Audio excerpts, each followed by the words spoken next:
Hello there. This is your girl, Valerie Mason Chase, again, and welcome to another episode of Marriage Beyond the Breach. And you guys haven't seen my sister from another mister in quite some time, but I am so glad she is here with me tonight. None other than Deanne Weaver. Hey, Deanne. Hey Val, good to be with you. Yes, I'm so glad that you're here with us tonight. And Deanne is one of our regular panelists, but let me tell you something. My sister here, she is an adventurer, and she's always going on one adventure or another. So she's been very busy over the spring and the summer, and I'm so glad that she's here with us tonight. So let me just give a quick shout out. Hey, Nicole, Candy, how are you, Candy? My sister Jackie, good to see you. So Deanne, we have a what I consider a hot topic. For sure. We're going to be talking about tonight because, how ever so often there'll be certain words or catchphrases that appear to be the theme of that era. And one term that I hear so often people say is gaslighting in relationships. Well, he's gaslighting me. She's gaslighting me. They're gaslighting me.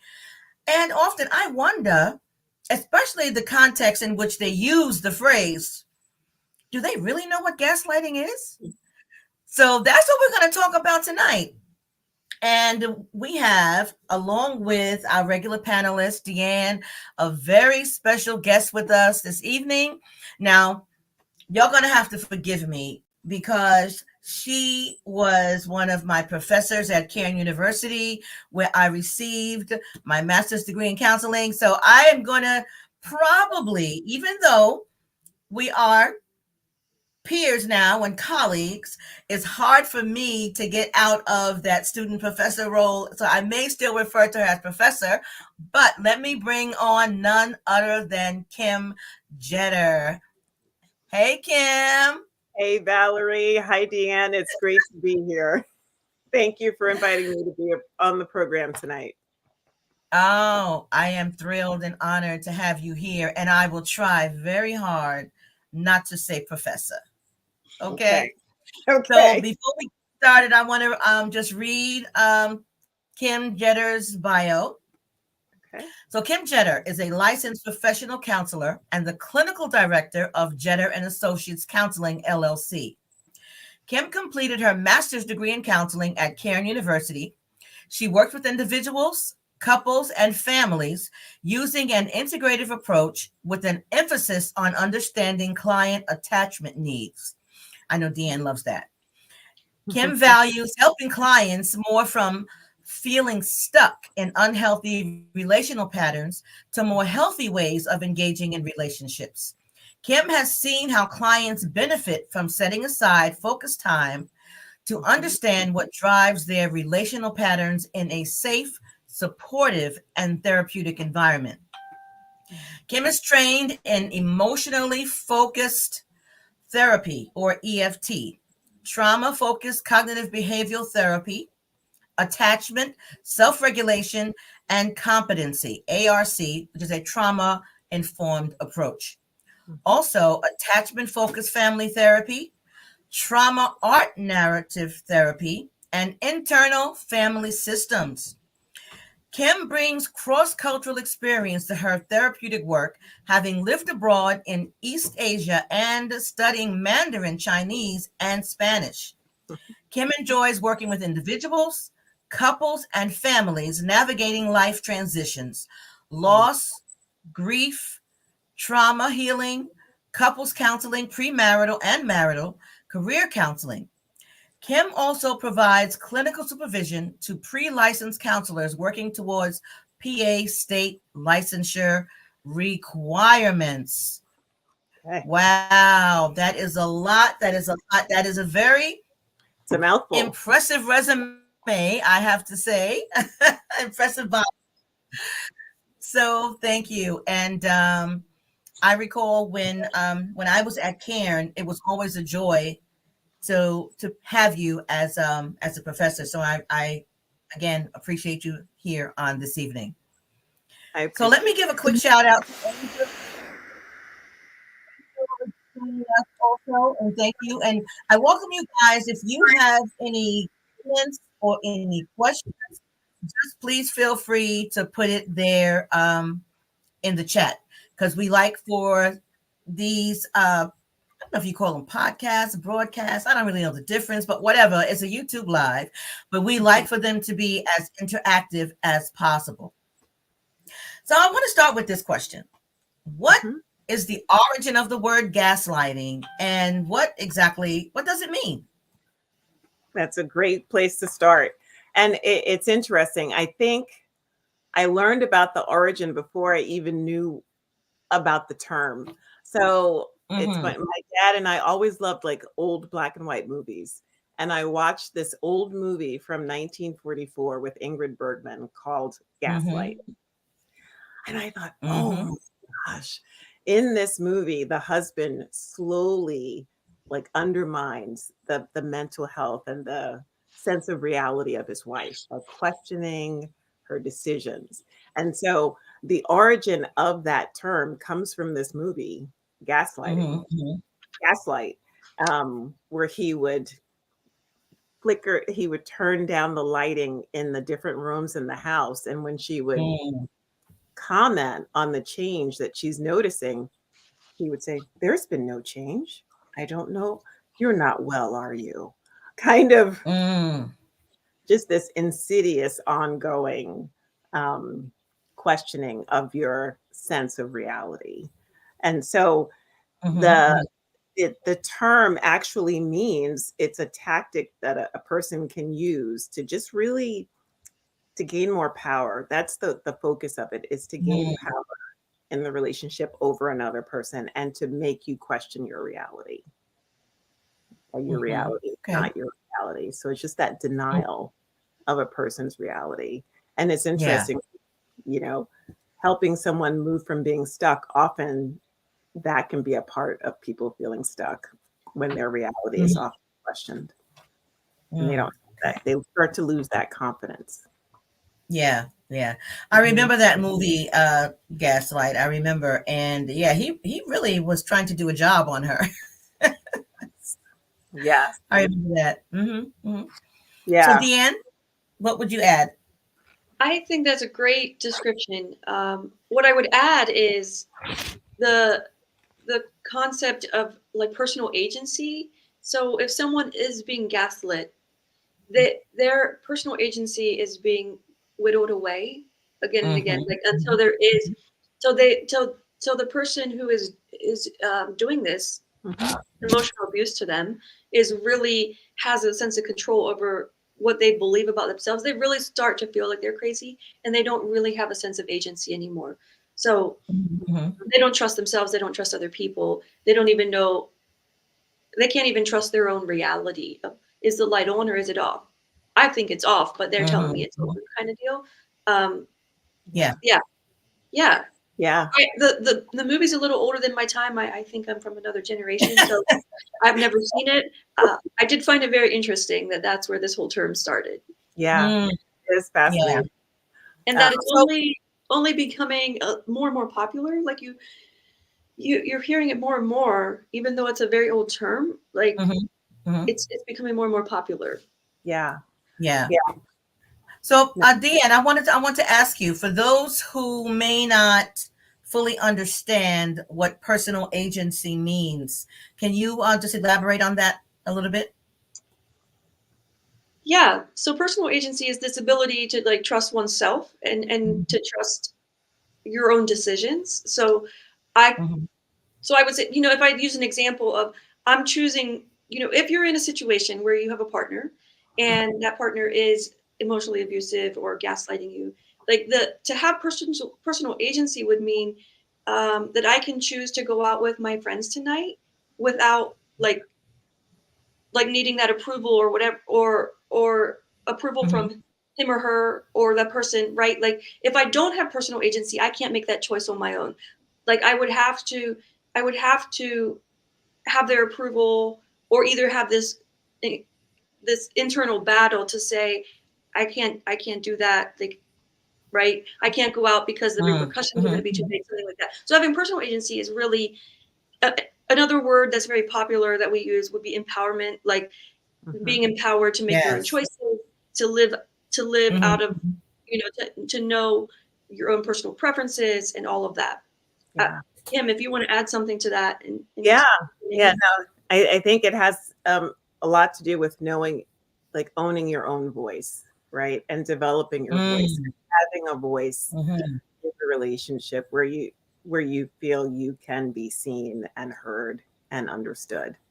You know, Mhm. Mhm. there's a sense of healthy boundaries too, that, you know where you end, where the other person begins, versus Mhm. this Mhm.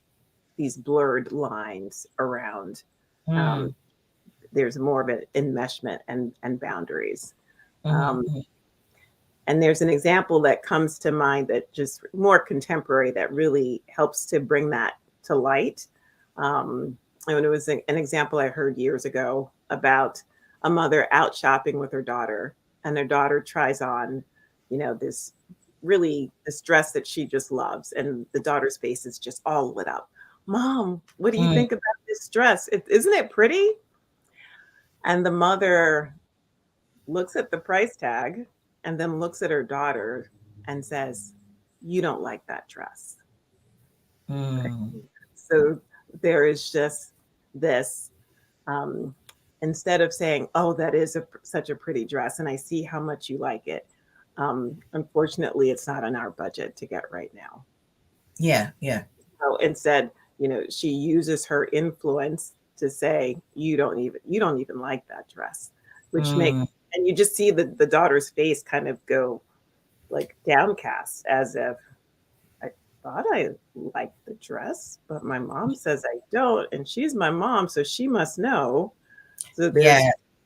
sense of, "Oh, I guess maybe I don't like it," right? But can Mhm. imagine that Mhm. happening time and time over and over again, what that would do to your sense of being and Yeah. personal agency. Yeah. Yeah, I think what I would add there is that's such a great example because it's a mother and a child. Mhm. And so often, our sense of agency or our sense of self, is another way I like to say it, Mhm. begins in childhood with how we're parented. Yeah. And so you can end up as an adult with a very limited sense of self when Mm. Mhm. Mhm. those kinds of things have happened to you, in an enmeshed family or where you're not allowed to have your own emotions and all of that, Yeah. which can end up making it much more difficult as Mhm. an adult in relationships with other people. You would Yeah. experience this more and more. Um, Mhm. so Yeah. our sense of self begins at a very young age by Mhm. how people influence it because we're very permeable or we're very, what, I'm trying to think of another word for permeable, but like we're very um, easily impacted by the people around us at a very young age. Mhm. Yeah. Mhm. And it occurs slowly over time too. Yeah. I think that just the gradual impact. Yeah. Yeah. So Mhm. Mhm. that's on the negative side, but that's also true on the positive side, right? Like slowly over time, that becomes more, you become more and more grounded in this sense of uh, who I am and Yeah. Mhm. Yeah. what I offer the world, who I am in relationship, where I begin and end, where other people Mhm. begin. Mhm. Yeah.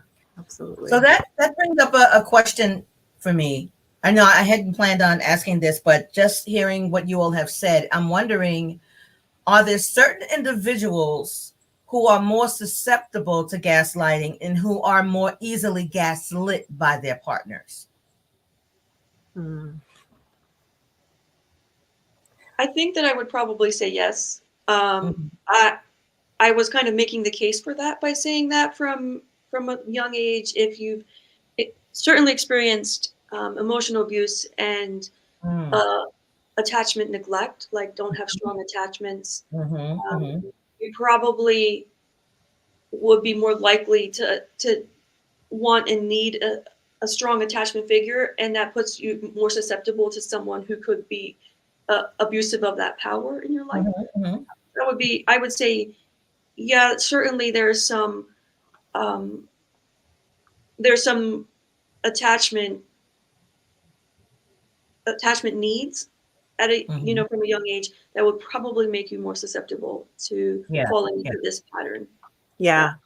Mhm. Yeah. And I would add to that too, what Deanne was saying is for an individual who has lived or grown up with a lot of external criticism, right? That, there's that whittling away at your very being. And so Mhm. there's almost the path has been paved for someone to come in and say, Mm. you need me, right? Your validation, you need validation from me in order Mhm. to exist and be viable. And so that can definitely put someone in a Yeah. place where they're more susceptible to being Mhm. if Okay. they, Right. yeah. And let me just welcome Vanessa. Vanessa, good to see you watching us again. Welcome for tonight. So what are some signs that someone might be in a relationship where there's gaslighting? What might that look like, and what can they look for? um and we can kind of go back and forth, but definitely one of the signs is a person who just is telling blatant lies, right? Like they're Mm-hmm, mm-hmm. you see something and the person actually just says, with the straight face, they're just able to lie about the reality of a situation, if it serves them and it's going to be in their favor and it helps them to keep the upper hand. That's a Mm-hmm, definitive aspect too of gaslighting, is mm-hmm, doing what helps to have you maintain the upper hand in the relationship. So it's always a one up, one down kind of dynamic in the relationship. mm-hmm, So that is definitely, they also kind of question your perceptions of everyone else. They tell you everyone mm-hmm. is a liar and that they're the only one that you can trust. Yeah. Right. So there's just a real abuse of their influence and power in your life. Mm-hmm. So it's Yeah. this over reliance on them and diminishing your ability to assess the safety of another person. Um, Yeah. Yeah, I would add one of like it being insulting or accusational, and especially Mm-hmm. when it comes to emotional responses. mhm, You're just overly Mm-hmm. sensitive. You're too emotional. You're crazy. That's crazy. Why would you think that, right? And when it comes Mm-hmm. to like covering up lies, you're crazy. Why would you think that? Even though like obvious, there's obvious reasons to believe that you're lying to me. No, you're crazy. Um, and this constant belittling of their perception. Mm-hmm. Mm-hmm. Yeah. yeah, yeah, Is there I'm wondering if there's an element of isolation Oh, yes. involved in gaslighting. Absolutely. absolutely. That is a big tactic and tool of Mm-hmm. gaslighters, to isolate, and denial too. So Mm-hmm. just Mm-hmm. thinking in a partner relationship, the wife calls her husband on the cell phone, another woman picks up, and she tells him later, who is that woman that answered your phone? And the response is, you're crazy. You must have dialed the wrong number, Mm-hmm. right? So that is a classic Mm-hmm. like example of just denial. Oh, I guess maybe I did dial the wrong number, even if you have it on speed dial and you're Mm-hmm. Mm-hmm. this Mm-hmm. sense Mm-hmm. of denial.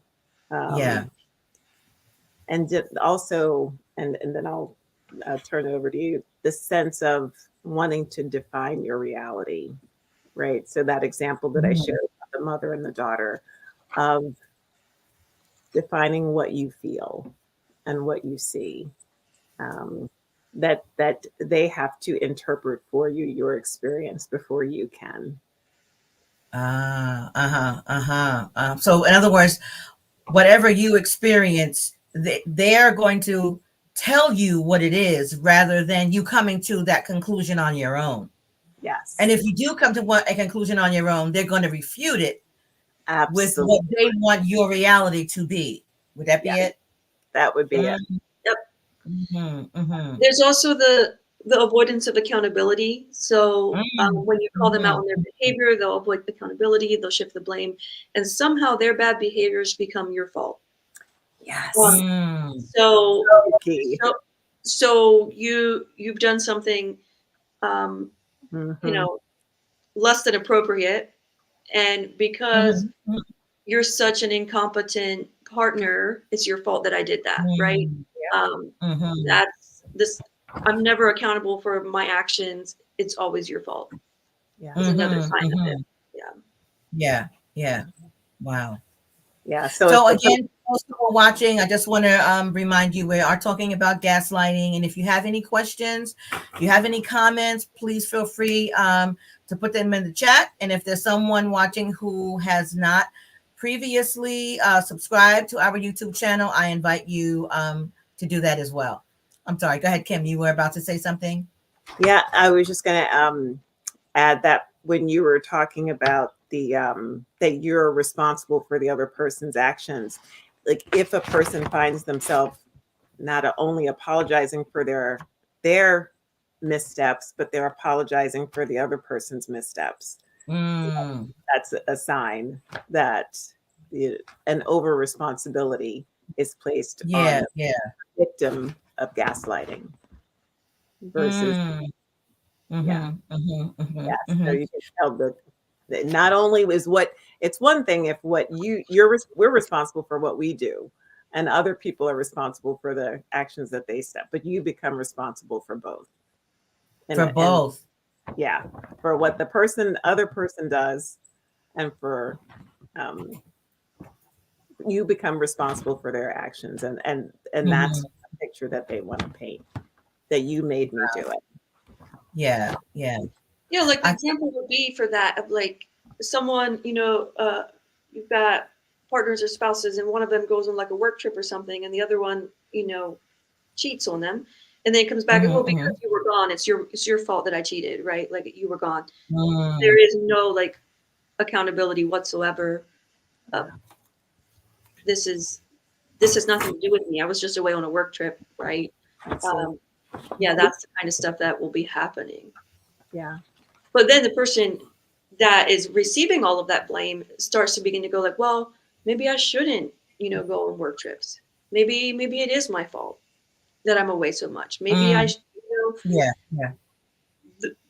that's a little bit, if you're starting to say things like that, then it's like, okay, you might want to be paying attention to what's happening in your relationship. Yeah. And I think another thing you'll see is that their actions really don't match their words, right? You know that I love you. Meanwhile, they're insulting you to your, to other family members, or speaking to belittling you in front of others. That is not loving behavior.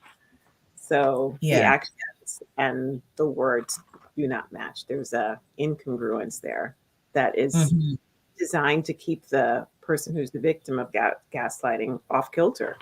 And that's the name of the game, keeping you off kilter. So that you're always unsure. Go ahead. When, let's say, someone becomes aware, they finally have that aha moment where the light bulb goes off and they realize that they are being gaslit by their partner. How do they combat that? What do they do? Yeah, it's going to just, and I'll piggyback on what Deanne was saying. It's going to be a slow process, right? Because just as the process, it's like the frog in the pot, Are you familiar with that example of the, how share it for those who may not be familiar with it. Yeah, so the process of being gaslit is very much like that old story about the frog in the pot, who it's very cool and comfortable, and then it gets a little bit warmer, slowly, like dialing up the temperature. And by the time the frog realizes that it's too hot to get out, it's too late, right? Because it's been such a gradual increase over time in temperature that you kind of go back, well, it used to be safe, it used to be cool. So, and you kind of go back to what it was, and you try to bring that into this now unsafe environment versus trusting, no, this is too hot. I really need to get out of this. This is Yeah. unhealthy for me to continue in, right? Mhm. And the person who does the gaslighting refers back, oh, you remember how it was, right? It's, again, confusing the previous experience in reality with present reality. Mhm. Mhm. Um, I think that is a really key piece. I would add that one of the things you're going to want to do is have other people speaking into your life, right? Mm. Part of the isolation of not, there's a sense of, from the one who's gaslighting, the perpetrator, Yes. Mhm. they're going to try to keep you isolated and away from other people speaking in your life. And so you want to begin to start talking to other people and getting additional perspective other than just that one person in your life, because Mhm. you're right there ready defining reality for you, like, Mhm. and so you want to get other people speaking into that and saying, hey, no, let's take a look at this. That's not the way I see it. That's not the way it works. That's not a healthy way of being in relationship. Certainly Mhm. have other people in your community, in your family, or you know, in your faith community, but then also seek professional help as well, because Yeah. this is a long, slow process to get out of this. It was a long process to get into it, Yeah. and once Mhm. you're in it and you come to this realization, um, Mhm. it's it's hard to undo that. Yeah. Yeah. Yeah. And so just one, like before we even get to that step of asking for help, it's that important step of refusing to keep the secret any longer, Mm.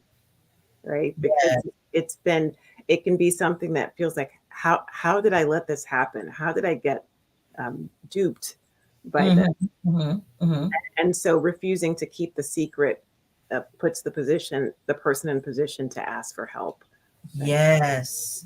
Yes, because that whole piece with shame, Mhm. feeling a sense of shame for having fallen victim to or having allowed this person to gaslight you and put you in a position where um in the process of isolation may have alienated you from those important relationships on the outside, and the Yeah. shame, if you're feeling a sense of shame, could very well keep you um in that space of keeping the secret. Yeah, so that's good. Yeah. Right. Yeah, Yeah. not wanting to keep the secret. Deanne, you mentioned also for the person to get help. So let's say hypothetically a person comes to you for something totally unrelated, and they begin to talk about their relationship with their partner, and maybe you suspect that there is some gaslighting going on. What would be your approach with that individual when they are totally oblivious? They don't even know what gaslighting is, but just from their conversation, that's what you kind of suspect. How do you handle that? Yeah, so I would probably be very gentle and compassionate in listening to the story, but want to begin to very gently offer some truth, some perspective. Um, Mm-hmm. so I would likely say, "Wow, that's, you know," I'm trying to think what I would actually say. Like, "Wow, that sounds like this is happening," Mhm. and I have nothing against big popular terms. I just try to stay away from them when I'm sitting with someone, because they can, you know, they can quickly become these things. Right. But I would probably like call out the inconsistency that I'm seeing. Mhm. Um, Mm, mm-hmm. I'm Mm-hmm. hearing you say this, and your partner's been saying this, and now like, but that's not lining up, right? I would start calling out the Mm-hmm. inconsistencies, just helping the person I'm sitting with to begin slowly to look at, hey, there might be something here. Yeah. Again, I'm very slow to do that if they've come with something else. Like, this is their time, Mm-hmm.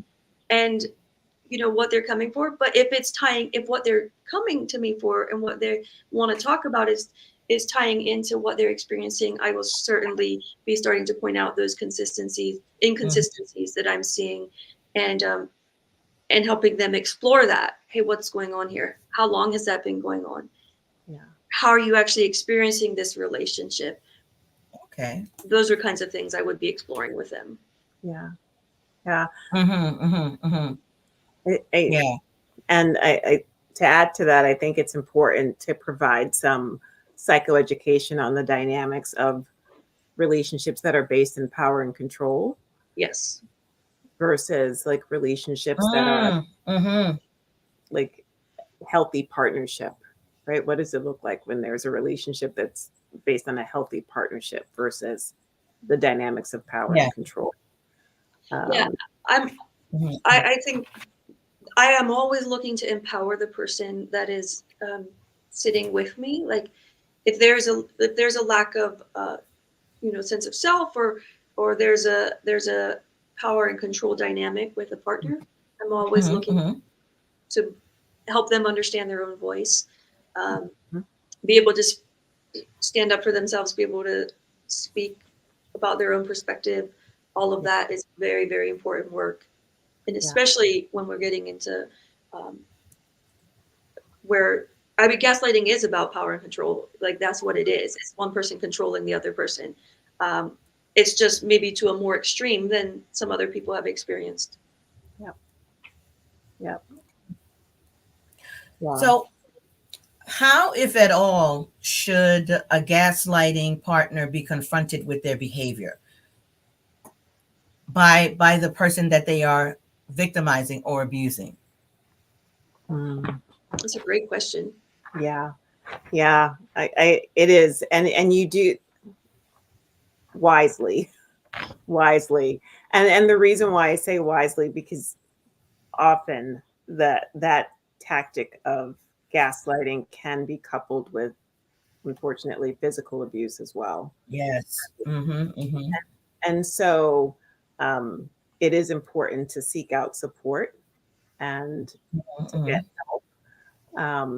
And to, however, if that's not a factor, I think it's important for the person to be able to say, hey, I've noticed that when I say something that you question my view, like, and it's one thing to ask about how did I get to a certain place, but you're denying what the conclusion that I've come to.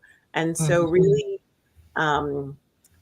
sticking to the matter at hand, because gaslighters, people who gaslight, are master manipulators, and they're really like masterful at deflecting and getting off topic from the issue at hand. And so that the thing that you started talking about becomes something totally different that they've turned back against you. Right. So, so you express concern about, what happened to the finances to pay the bills this month. You're always on my case. You can never give me a break. Okay. I'm not on your case. I just want to understand what happened to the finances that we put into our joint checking to cover our expenses for this month. Right. But there's just this sense of throwing you off of the matter or the subject at hand. So really being able to stay with the topic and say, it seems like you're trying to move away from what the topic. I really just want to get understanding. I'm not trying to criticize you or come at you. I want to understand and can you provide me with an answer to that question? And so just really being focused and not allowing yourself to get caught up into the web that often is woven by the gaslighter is going to be really key. Yeah. You guys have mentioned power and control several times, and I think it's very important to emphasize that gaslighting is a form of abuse. So if you are in a relationship where gaslighting is taking place, you are in an abusive relationship. Mhm. And yeah, that power and control, I keep visualizing that power and control wheel, because the term gaslighting is not specifically on there, but the elements of gaslighting are there. Absolutely. So I just want to say to anyone who may be watching, if you suspect that either yourself or someone you know and care about is in an abusive relationship where gaslighting is taking place, you can refer to that power and control wheel, and it will, all of the evidence is there. If those elements are in the relationship, then I would say yes. Yeah. And if you don't have a copy of a power and control wheel, I will be more than happy to send you one. You can reach me at Valerie at marriagebeyondthebreach.com. I think I have it here. Hold on. Do I have it? Yes. You can reach me there and request a copy of the power and control wheel. I will be more than happy to send it to you, because sometimes we need to see things in black and white before we can get to that place of having that light bulb, aha, come to Jesus kind of moment. Yeah. So, yes, if you would like one, by all means, reach me there and I will be more than happy to send it to you. So, what about the abuser? Hmm. What do you think is the likelihood that this abuser will, that he or she will change when confronted with their behavior? What do you think is that their typical response might be when they're confronted with it? So the typical response for an abuser is to deny, right? Mm-hmm. And to use all of the tactics that they've been using before. State that the person is crazy, or another person who's made a comment of or expressed concern, they're crazy. Mm-hmm. Anything that to maintain their power in the relationship is what often will happen.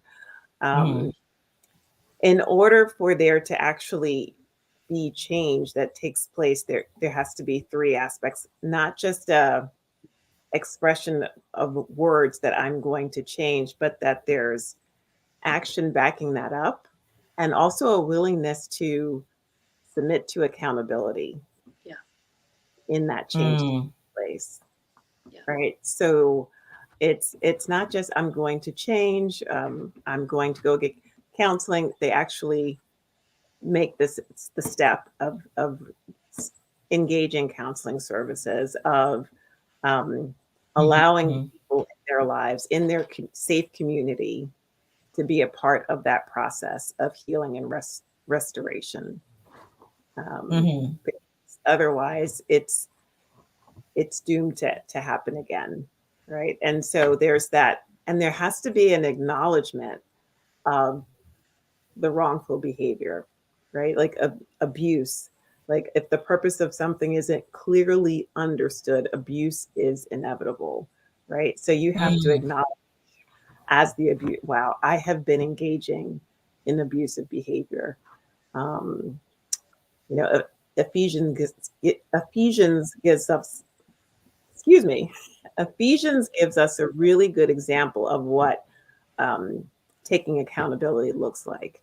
Mm-hmm. The reference to the thief, when it says, let him who steal no more, right? So he stops stealing, right? Then he Mm. actually goes out and Yeah. gets a job, right? Instead of taking from others.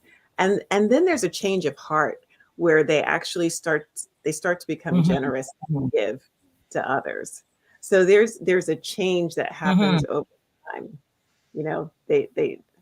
They stop, they acknowledge the behavior, they stop the behavior, they get a job, and they actually start to give.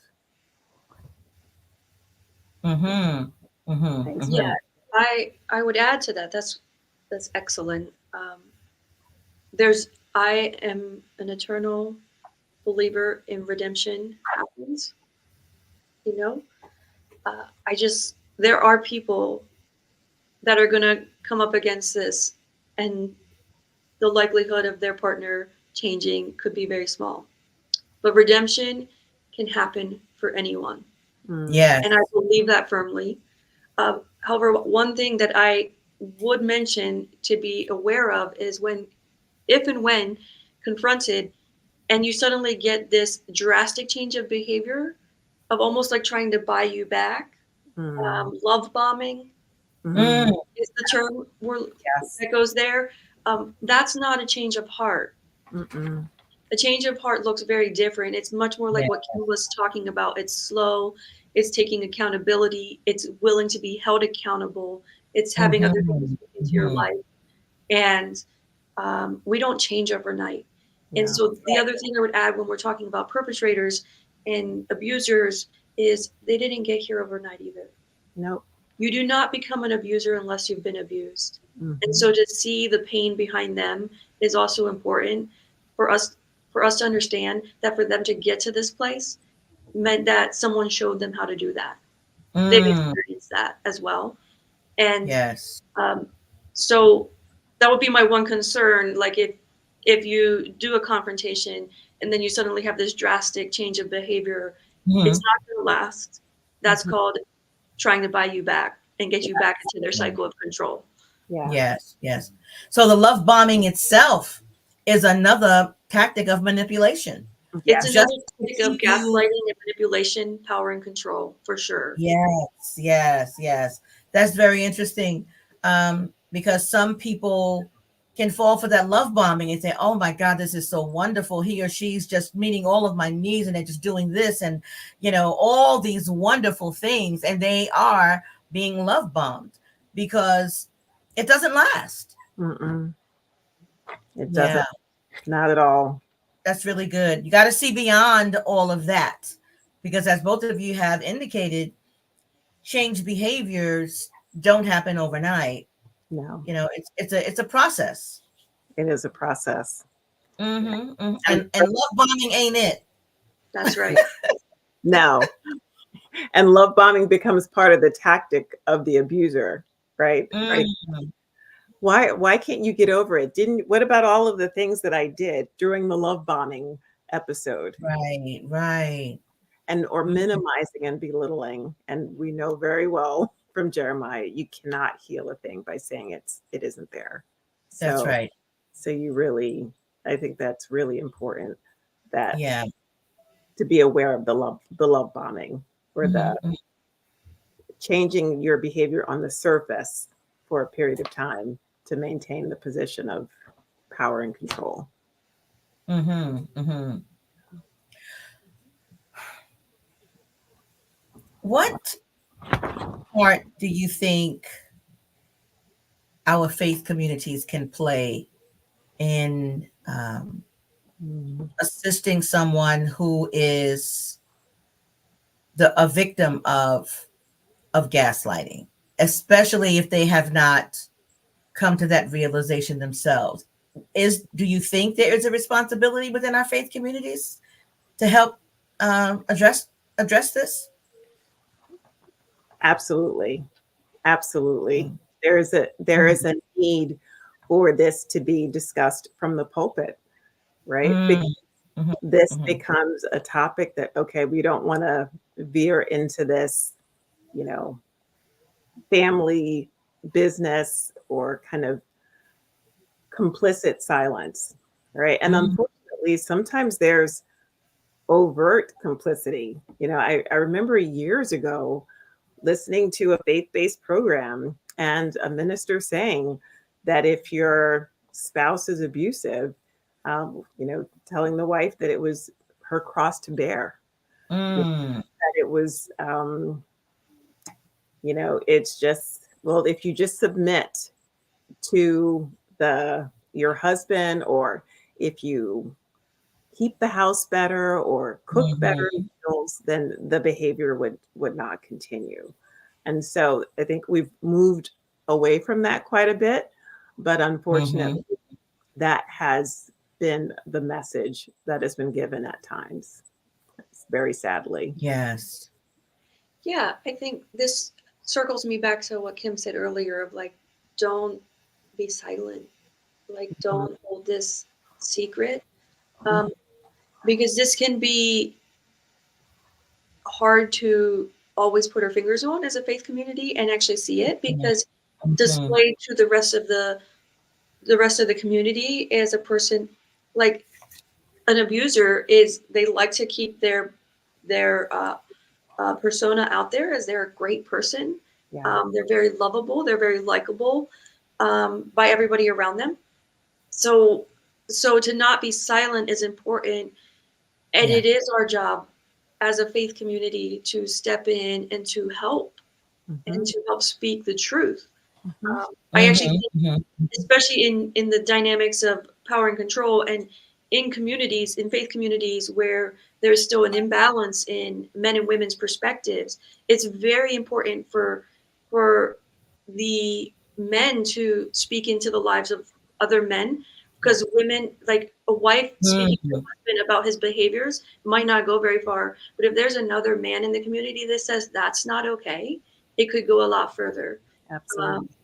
The same can be true in any other right power differential. That's just the one that's the most Yeah. common Yeah. faith community that I'm, from my perspective. And so it would be helpful, really helpful for the community to be involved in that, and that accountability to be there. Yeah. Yeah. And I Wow. think it's important, like it is grace and truth being preached from the pulpit consistently, right? There needs to be a balance of that grace and truth. And Yeah. is the truth preached without compromise? Because God did not put any of his children on earth to be abused. So that has to be a resounding like message that comes through. Yes. And I think, I'll go ahead. sorry, just one more thing is that when a wife kind of goes to the church for help, we want to make sure that wife doesn't feel like she's being re-victimized, so to speak. Right. Yes. Right. That is a key. It's because, again, as I said earlier, that gaslighters can be masterful manipulators. So when confronted, they often won't give you a direct response. It will be, oh, come on, you know me. How could you ask me that question? And the response is, because I need to know. I want to know. Versus, and because then typically when given that kind of response, people get thrown off the path and say, yeah, I don't know what I was thinking. I don't know why I even asked you that. So it's really important to be mindful of not re-victimizing the person who's experiencing that. I absolutely agree. And unfortunately, it's happened a lot. Yes. It has happened a lot. So I think psychoeducation in the church is important. Psychoeducation about what abuse is, what it looks like. And then accountability for, are we loving well? Are we really representing Jesus? Right? Are we really showing the heart of the Father to the people around us? I think there's a lot of ways we can be involved in situations like this. And just, even for someone who's caught in a situation like this, to just talk to one person and not to feel re-victimized, not to feel shamed, but to feel heard and validated goes a long way. So much of the emotional pain we experience is because we're alone in it. And if the community can be involved and you no longer feel alone, it's not that it's not painful, it's just not as painful when someone else is with you. Amen. That is so true. That is so true. That's why community is so important. Absolutely. Yeah. Yeah, there's a wonderful resource. You're probably familiar with Leslie Vernick, and she's written books around emotionally destructive relationships and navigating that from a biblical space. and Yeah. moving, confronting it. So she gives a great Yeah. example of if someone's continually kicking you and you say, stop it, and they don't stop kicking you, then you need to take some additional action or steps to. Absolutely. Yeah. And one of our viewers, Kayla, said, creating safe spaces in the church community where people are comfortable having open dialogue. Amen. Yeah, that's Absolutely. very good. And thank you for watching, Kayla. I appreciate you. So let's say there is someone who is a victim of this emotional abuse. They're in this relationship where gaslighting is taking place. What advice or encouragement would you give to that individual? Um, Sometimes the person may need to remove themselves from the influence of that person and Mm-hmm. in the process of change, you know, with the goal of a restoration, but that there's some accountability in place Mm-hmm. for that to happen. So some of the things we said earlier: refuse to keep the secret, um, Mm-hmm. get help from safe community, um, Mm-hmm. get support as well, as far as counseling support if needed, and refuse to continue to, like, in the behavior, and to continue to receive the behavior, like setting that boundary and being able to get help with establishing healthy boundaries. Mm-hmm. Does Mm-hmm. not Mm-hmm. continue. Yeah. Deanne, what would you say? I, I don't know if I have much to add to that. It's hard. It's very hard to be in these relationships. And sometimes we do need to separate ourselves from that. Mhm. And there's no shame in that. There's nothing wrong with that. If you're in an abusive relationship, separation is not, it's not a shameful thing. Like, it's not a healthy relationship, right? Mhm. And so there are times when that needs to happen. Yeah. And Mhm. accountability needs to happen on both sides. Mm-hmm. Mm-hmm. Uh, Specifically accountability for the perpetrator, but also I did think we we lose lost you. connection? Yeah, Did we we? can hear you, but we lost your video, but your audio was still good. Okay. Yeah, I'm not sure what went on there. Yeah. So I think, have communities speak Mhm. into your life, and Mm-hmm. Mm-hmm. and and trust is so hard. Trust is so hard when you've been so broken. But I Yeah. would my encouragement would be, take the risk to talk to someone, a Mm-hmm. Mm-hmm. professional, someone in your church that you Mhm. believe you can take that risk with, Yeah. and it can go a long way. Mhm. Yeah. Yeah. I absolutely agree with everything that the both of you have said. Um, yeah, I think some terms, and I think gaslighting is one of them, are just bandied about so much that it loses its impact. It loses some of the seriousness that's involved in it because people just kind of say it so flippantly. And I think, like you said, one of you guys talked about psychoeducation. There needs to be psychoeducation about that. But most of all, I believe there needs to be some educating about what a healthy relationship looks like. Mhm. Because I think Absolutely. we're losing that. We are losing that. I mean, this is an aside, but I've watched some of those court shows, right? And Mhm. I was watching because Star Jones is on the divorce court now, and I was watching one of the episodes, and there was a woman there who was seeking to divorce her husband. He had engaged in numerous infidelity. He was a liar and all this stuff. And the woman's sister was testifying on behalf of the husband and saying, "Oh, he's a good man." Oh boy. What is the standard? And that's what Star Jones said. What standard are you using for a good man? That is obviously not a healthy relationship.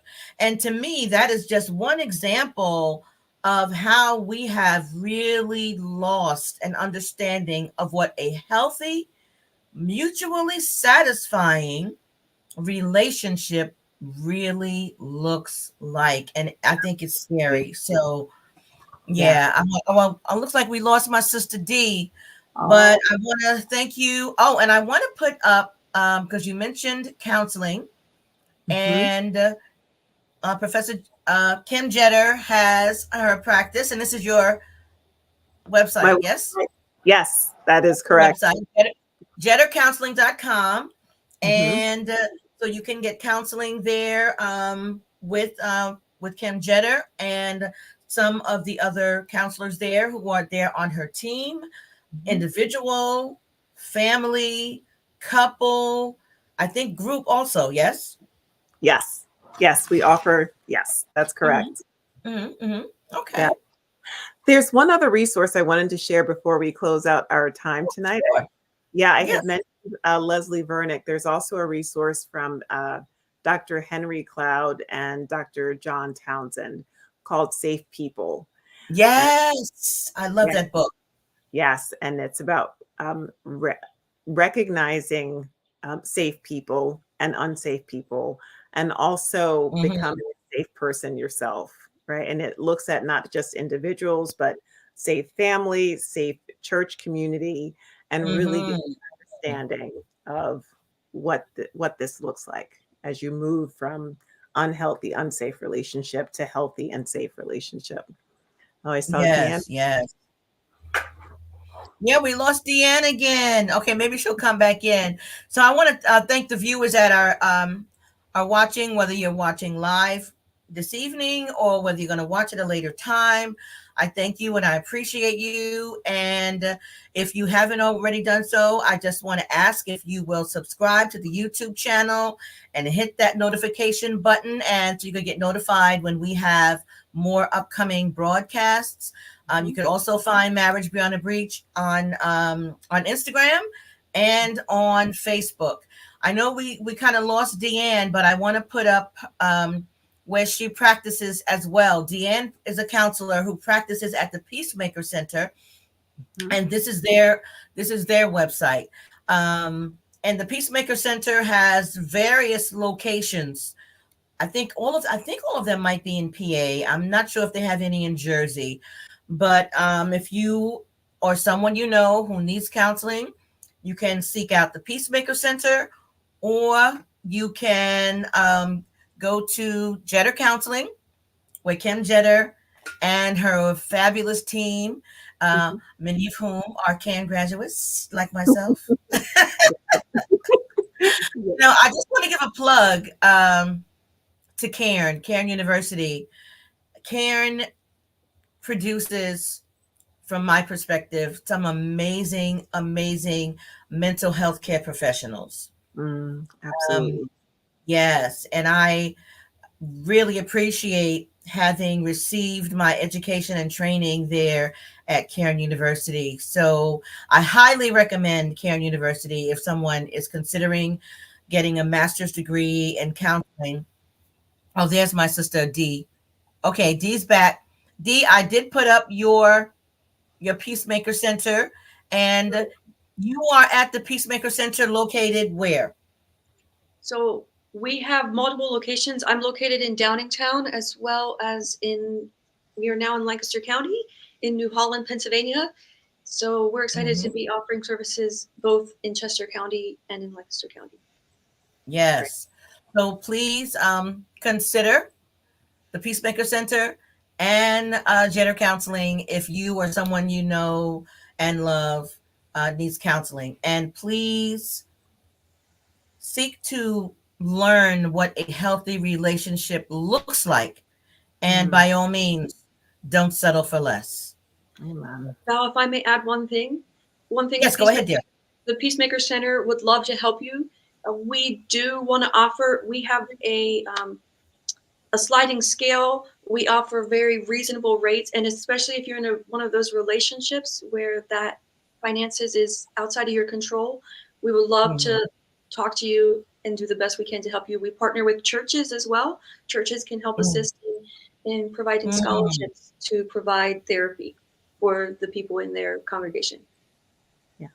Okay, fantastic, fantastic.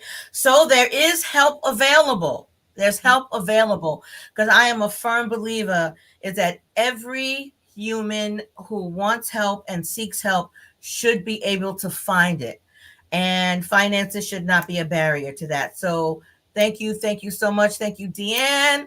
Thank you, Kim Jetter, who I probably will still call Professor. I appreciate you. I appreciate you guys so very much. And those who are watching, thank you so much. And join us next time. We will not be here next week, but we'll be back in a couple of weeks. So be on the lookout for our next broadcast. God bless you. Have a good night. God bless. Thank you for inviting me to be on the podcast. Thank you. Yeah.